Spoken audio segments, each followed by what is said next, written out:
Lettre 15. Cher Père, pendant que je t'écris, toute la ville ressemble à une mer agitée. Le murmure de la multitude dans les rues et sur les marchés, même assez éloigné d'ici, arrive jusqu'à mes oreilles. Un escadron de cavalerie romaine vient de faire une charge aux environs du temple, car le bruit d'une insurrection parmi le peuple est parvenu aux oreilles du proconsul Pilate. Mais ce n'est pas une révolte contre l'autorité romaine. Hélas, notre peuple qui était autrefois le peuple de Dieu, le dominateur de l'Orient, est maintenant trop servile, trop soumis à ses maîtres païens, pour lever même un doigt et essayer de secouer son joug dégradant. La raison de ce qui augmente de moment en moment est un merveilleux acte de puissance du nouveau prophète Jésus, nom que ma plume t'a déjà rendu familier, et qui, je puis le dire, fera bientôt plier le genou à tous, juifs et gentils. Hier, Jean, le cousin de Marie, revint et pénétra soudain dans la salle de la fontaine, derrière la maison où nous étions tous assis à l'ombre des vignes que Marie avait recouvertes d'un voile léger. Mon oncle Amos était sur le point de nous lire une prophétie de Jérémie au sujet du Messie qui doit venir, non, qui est venu, quand Jean apparut. Une vive rougeur couvrit les joues de Marie, prouvant à quel point il lui est cher. L'oncle Amos lui jeta ses bras autour du cou et l'embrassa comme son enfant. Puis, il le fit asseoir près de nous et appela un serviteur pour lui baigner les pieds, car il arrivait couvert de poussière et fatigué de la route. Il nous apprit que son bien-aimé maître, Jésus, était arrivé à Béthanie et qu'il se reposait de ses fatigues dans l'humble mais hospitalière demeure de Lazare.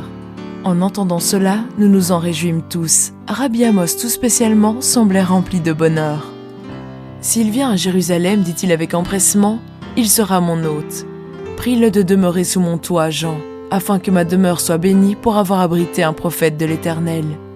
Et ne manque pas de lui demander de passer la Pâque avec nous, ajouta Marie, regardant avec gravité le jeune disciple et posant la main sur son bras. Je ferai part de ton souhait à mon bien-aimé maître, Rabbi Amos, dit Jean. Comme il n'a ni gîte ni ami dans cette ville, il viendra sans doute s'abriter sous ton toit. Ne dis pas qu'il n'a pas d'amis, m'écriai-je. Nous sommes tous ses amis ici, et pour peu, nous deviendrions ses disciples. Quoi ? Rabbi Amos aussi ? Cria Jean en jetant un regard joyeux et étonné sur le vénérable prêtre.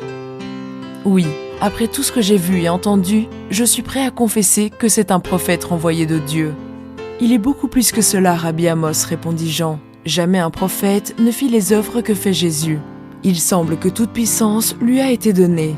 Si vous voyez ce que je vois journellement, depuis que nous avons traversé la Judée, vous diriez que c'est Jéhovah descendu sur la terre sous la forme humaine.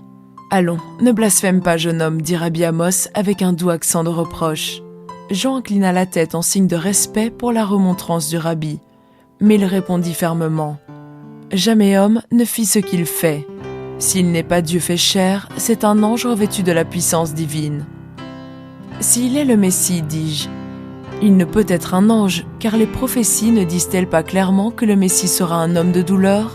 Ne doit-il pas être issu de la femme, être un homme et non un ange ? Oui, répondit Jean, tu dis bien, c'est là ce que promettent les prophéties. Je crois que Jésus est véritablement le Messie, le Fils de Dieu. Mais pas plus que mes condisciples, je ne puis comprendre en quoi il est plus qu'un homme, ni en quoi il est moins qu'un Dieu. Nous nous étonnons, nous aimons, nous adorons. Je l'ai vu verser des larmes à la vue de la souffrance des malheureux qu'on lui apportait. Puis, un instant après, il les guérissait en les touchant ou par une simple parole. Je l'ai vu d'une voix autoritaire adjurer les esprits de quitter les hommes qu'il possédait, et j'ai entendu les esprits le supplier de ne pas les rejeter dans l'abîme, mais de leur permettre encore de rester dans l'air, sur la terre, jusqu'au moment où la sentence définitive tombera pour eux des lèvres de Dieu. Et pourtant, dit Nicodème, un riche Parisien qui était entré pendant que Jean parlait et avait écouté ses paroles sans l'interrompre, il était habitué à venir et à partir entièrement à sa guise, car c'est un ami de mon oncle. Et pourtant, jeune homme, j'ai entendu dire que ce Jésus s'est arrêté à Béthanie pour se remettre de ses fatigues. Comment un homme qui a le pouvoir de guérir les maladies de toutes sortes peut-il être sujet à une simple fatigue corporelle ? Je lui dirai, « Médecin, guéris-toi toi-même. » Il prononça ces mots avec un ton d'amère incrédulité, et caressant sa barbe blanche, il attendit la réponse de Jean. Nicodème est un homme ambitieux qui a l'espoir d'être un jour le chef légiste du peuple. De sorte que, fût-il convaincu que Jésus est le Messie, je pense qu'il n'aurait pas assez de courage pour l'avouer. Telle est du moins mon opinion personnelle sur ce riche et influent pharisien. Jean lui répondit : « Je ne comprends pas tous les côtés mystérieux de la personnalité du Christ, mais je crois que sa puissance de guérison ne lui a pas été donnée pour qu'il en use pour son propre compte, mais seulement pour le bien de la multitude. Il n'opère ces miracles que comme preuve qu'il est vraiment le Messie. Homme, malgré la divine puissance résidant en lui, il est sujet à toutes les infirmités de l'humanité. Il a faim, soif, il est fatigué, il souffre comme tout autre homme. Je l'ai vu guérir le fils d'un noble et lui rendre d'un mot la force et le mouvement, et 1 minute après, lui-même s'asseyait accablé la tête dans ses mains, pâle, languissant et sans force. Ceux qui le suivent pour être guéris par lui ne lui laissent de repos ni jour ni nuit. Un jour, Simon, le voyant prêt à tomber de faiblesse, s'approcha et lui dit : « Maître, tu rends la santé aux autres. Pourquoi supportes-tu donc d'être toi-même si fatigué quand la force et la vie sont en toi comme une source inépuisable ? Il ne m'appartient pas d'échapper à la faiblesse humaine par le pouvoir que mon Père a mis en moi pour le bien de l'homme. C'est seulement par la souffrance que je puis attirer tous les hommes à moi. » Je sentais les larmes monter aux yeux et j'étais heureuse de voir que Nicodème, l'orgueilleux pharisien, était lui-même ému. Il dit enfin après quelques minutes et un grave silence : « Cet homme n'est pas assurément un prophète ordinaire. Quand il viendra dans la ville, je serai heureux d'entendre sa doctrine de sa propre bouche et de le voir accomplir quelques miracles importants. » Assurément, dit Amos, s'il est vraiment un prophète, nous ne devons pas le rejeter. « Tu as bien parlé, dit Nicodème. Nous, pharisiens, nous sommes prêts à l'entendre. En venant à Jérusalem, il veut sans doute faire connaître à tout le peuple qu'il est véritablement un prophète. »« C'en est certainement un, répondit Rabbi Amos. La question n'est pas là, car les centaines de personnes qu'il a guéries sont des témoins vivants qui prouvent incontestablement qu'il a l'esprit et la puissance des plus grands prophètes. La question est de savoir s'il est le Messie, oui ou non. » Nicodème branla lentement la tête en signe de doute et répondit : « Le Messie ne viendra pas de Galilée. Il prouvera par sa puissance qu'il est le Messie, reprit Jean avec ardeur. Quand tu l'entendras parler, Rabbi Nicodème, tu reconnaîtras qu'il est le Christ, même sans voir de miracle. » À ce moment, Marie poussa un cri de joie. Nous nous retournâmes et je la vis se jeter dans les bras d'un jeune homme qui venait d'entrer et que je n'avais jamais vu auparavant. D'un extérieur gracieux, celui-ci, après avoir déposé un baiser sur les joues de Marie, la quitta pour se jeter dans les bras de Rabbi Amos en criant : « Mon père, mon cher père !» Mon oncle, d'abord surpris, comme s'il n'en croyait pas ses yeux, se mit alors à jeter des cris de joie reconnaissante et, serrant le jeune étranger sur son cœur, se pencha sur lui pleurant et disant d'une voix entrecoupée de sanglots : « mon fils qui était perdu, il est revenu. C'est un prodige que le Seigneur nous donne de voir. » Jean embrassa aussi le nouveau venu, pendant que le légiste restait silencieux et surpris. Je considérais cette scène avec étonnement. Marie vint alors vers moi et me dit avec des larmes de joie dans les yeux : « C'est Benjamin, mon frère qui était perdu, ma chère Adina. » « Je ne savais pas que tu avais un frère, lui dis-je surprise. »« Nous l'avons longtemps regardé comme mort, dit-elle. Depuis 7 ans, il était lunatique et avait fui vers les tombeaux situés hors de la ville où il habitait en compagnie d'autres possédés. Pendant des années, il a été fou, ne nous parlant pas, ne nous reconnaissant pas. Nous avons alors essayé d'oublier qu'il vivait, car cette pensée nous rendait malheureux, et nous n'avions aucun espoir qu'il pût jamais guérir. Mais maintenant le voici. Vois comme il est fort et beau. Aucun indice de folie dans la caresse de ses yeux. » Elle courut alors le prendre par la main et me l'amena. Tous les yeux étaient fixés sur lui comme si c'était un esprit. Quand il remarqua ses regards étonnés, il dit : « C'est bien moi, votre fils, votre frère, mes chers bien-aimés.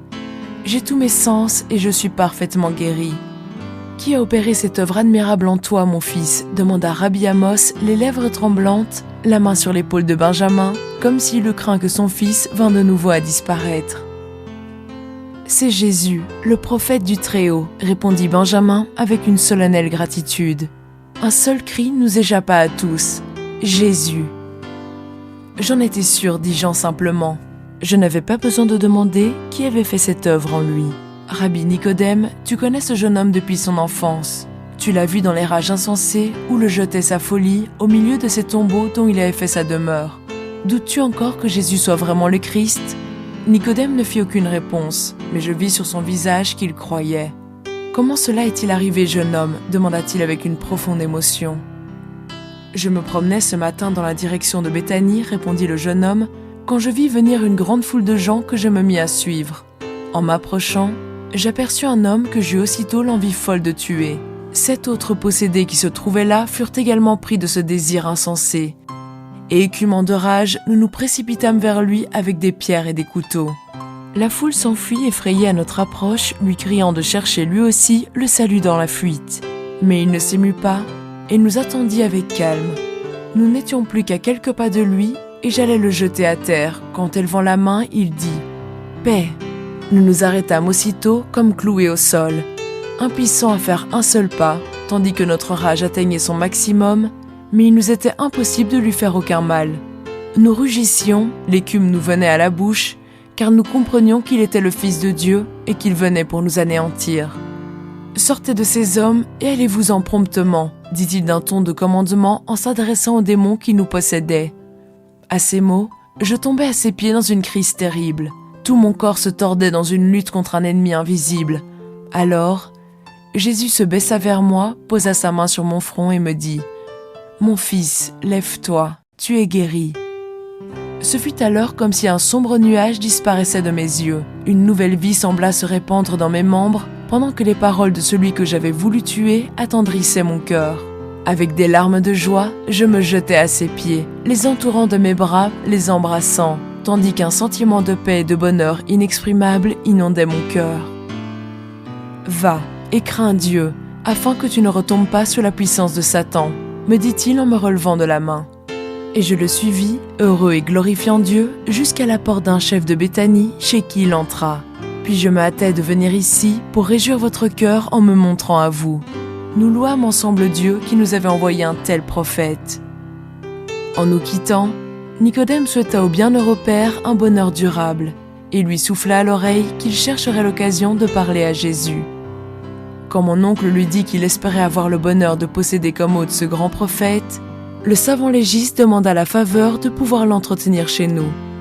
« Mais gardez cela secret, » l'entendis-je dire à Rabbi Amos, « je viendrai vers le soir. » J'ai commencé cette lettre, cher père, en te parlant de l'immense rumeur occasionnée par un grand miracle du prophète Jésus, qui est entré dans la ville ce matin, suivi dans les rues de Jérusalem par une foule innombrable. Je vais, maintenant que Jésus est parmi nous, t'écrire chaque jour les événements de la journée. Je suis sûr d'avoir toujours beaucoup à te raconter. Israël ben Juda, qui part avec une caravane 8 jours après la fête de Pâques, t'apportera mes lettres. Que le Dieu de nos pères soit avec toi, qu'il te bénisse toi et le saint peuple de la promesse. Ton affectionné, Adina.